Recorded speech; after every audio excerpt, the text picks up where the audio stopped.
So things have been pretty spicy between South Africa and the United States since President Trump has come back in office. And frankly, the cognitive dissonance of politicians in South Africa to recognize that things have been spicy between the United States and South Africa for a very long time, folks. This has been going on for a very long time. I've listed repeatedly in several videos the numerous slights and offenses directed against the United States by the African National Congress when it was a majority party in South Africa, a whole host of different things. And the South African government's refusal to acknowledge that and its treatment of the U.S. vis-a-vis diplomacy. It's ironic to see South African diplomats run around now and talk about how the U.S. has been undiplomatic and how we're not handling things properly. Once again, the foreign minister for South Africa, Ronnie Lamola, misleading the public, saying that the Americans didn't handle this process properly with Ibrahim Rasool being relieved. Well, in fact, they did. A diplomatic note, which is the method to contact governments, was sent to the South African embassy in Washington, D.C., informing that Ibrahim Rasool was now persona non grata and no longer welcome in the United States and had still a certain date to get out of the country. That was done. And then, of course, Secretary of State Marco Rubio went online and posted a tweet. So Ronnie Lamola, once again, did not understand how diplomacy works, pretty much like when he was the Minister of Justice, not understanding how justice works. Why this guy is in government, I don't understand. Previously, we heard comments from him threatening white South Africans with eliminating them, taking them off farms, not taken out of context, and this is the kind of person promoted. You know, for years, my thought was that, and this is when I gave the ANC kind of a bit of a free pass about their governance, even though they had a lot of corruption, I thought this would eventually go, because you had generations of cadres who had grown up in the struggle, some of whom didn't get a fair chance to get an opportunity for an education, and were functionally illiterate as a consequence of that. Although they weren't stupid people, they just didn't have proper education, and it showed in their decisions when it came to governance and how they ran the country.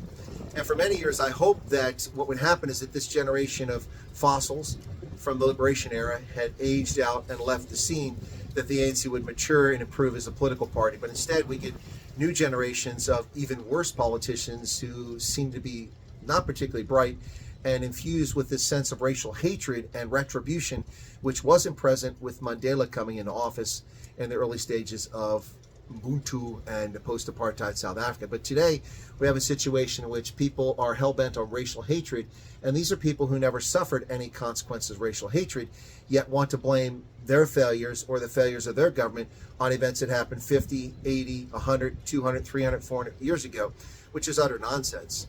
Utter nonsense. We have lots of people who've overcome the adversities of the past and none of this nonsense about generational, anguish that's there, and survived. I mean, I lived in abject poverty for part of my childhood, and I don't live in abject poverty now. And it's not because I wallowed in self-pity and blamed others or had any animus towards those who invaded my homeland of Ireland and enslaved Irish, sent to the Caribbean as slaves. No animosity towards English for that. That happened hundreds of years ago. It has no impact on me whatsoever today. It's not who I am. And what happened under apartheid, except for those who lived it, isn't who you are today. You only let it be who you are today if you let it decide who you are. And it's time for South Africans to move beyond the wallowing in self-pity and move forward and stop attacking other people based on their skin color. It was wrong under apartheid. It's wrong now. And in fact, in many ways, it's in some respects worse. Under apartheid, surprisingly, a minority held sway. Under post-apartheid South Africa, a majority black government has control. And a majority black government oppressing a small minority is a dangerous situation. We've seen what's happened with pogroms to Jews in Eastern Europe throughout history. We've seen what's happened to other groups in countries like Rwanda who are minority, who are persecuted. It's not a good thing. When a majority has that kind of power, they shouldn't abuse it. So, now that Ibrahim Rasool has been declared persona non grata and he's sent packing, can adults step into the room and calm things down in South Africa? I hope that's the case. I will send out an urgent request to South African media to start performing your job as the fourth estate and start being the media. Start telling the truth. Start getting opposing viewpoints. Start looking at the story from both sides and stop being paid shills for a false narrative about what's happening in South Africa. Again, this morning, news of another farm attack. Farmer shot 6 times, apparently still alive, thank goodness, and his home torched and burned to the ground. That's not robbery. That's not standard crime. The man was targeted, or his farm was targeted. This is domestic terrorism. And why is the government addressing it as such? Now, that doesn't make farmers special. It doesn't make white people any better than black South Africans. Today, probably 30 or 40 black South Africans were murdered, and colored South Africans, Indian South Africans, mostly black South Africans because they're the largest part of the population. But ignoring the facts doesn't make your narrative true. And attacking minorities is counterproductive, particularly when minorities have been one of the most productive segments of society and one of the largest bill payers to raise revenue for the government. Stop with the racial nonsense.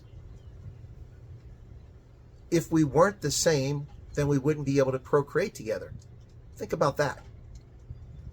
This animus, this hatred, especially amongst people who weren't even alive during apartheid, is disheartening, and it's sick, as is the distortions in the media.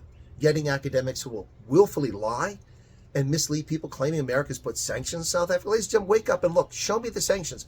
The U.S. Department of Treasury lists sanctions against countries. All sanctions must be put there on the Treasury Department. There are no sanctions against any institution, any individual, anybody in South Africa. None whatsoever. It's total fiction and nonsense. The only thing America has done is stop giving foreign aid. But we stopped giving foreign aid to the entire world. You're not special, South Africa. You only became special because your politicians attacked America and lied about America and made the situation worse. So stop it. My goodness. It's so frustrating and heartbreaking to see how willfully dishonest the media, academia, and politicians are about things. It really is. And look, you're not singling out the media in Europe, the media in America, same sort of situation. But the media has a role. You're the fourth estate. You're responsible for holding government accountable to the people. You're responsible for reporting information to the people. And you can have opinions, an op-ed. You can issue your opinions as media. I do that on my opinion pieces. But you have to be clear about where you're coming from. And you don't mix news and op-ed unless you're a commentary program. But unfortunately, that's what media in South Africa are doing. Shame on you. Clean up your act. Start behaving like an actual journalist. Anyway, folks, there's some of my thoughts today. 16th of March, 2025, about the situation in South Africa. Maybe now, with Ibrahim Rasool sent packing, never should have been sent here. That was a provocative act in itself. People know who he is. People know his views. People know his attitudes. Anti-white, anti-Christian, anti-America, anti-Trump. Why would you send somebody like that to America? To find someone that's a little less arrogant and condescending to send to America. But now that he's going to be gone, maybe South Africa can start getting some office calls with the White House and with Congress and make some progress on this situation. Otherwise, South Africans are going to suffer immensely. And this argument, trying to tell us and convince us that we need South Africa, you're deluding yourself. You have nothing that America needs or wants. You're not strategic important. Don't talk about the Cape route around. No. As long as there's no Chinese naval base in Simonstown or in Durban or PE, it's not a concern for the United States. And you have no strategic minerals. We can get them elsewhere. We can get our wine elsewhere. We can get our BMW parts elsewhere. However, South Africans rely on the jobs. They really do. So stop the nonsense, grow up, and let's get together and talk. What say you, South Africa? What say you, America? Cheers, everybody.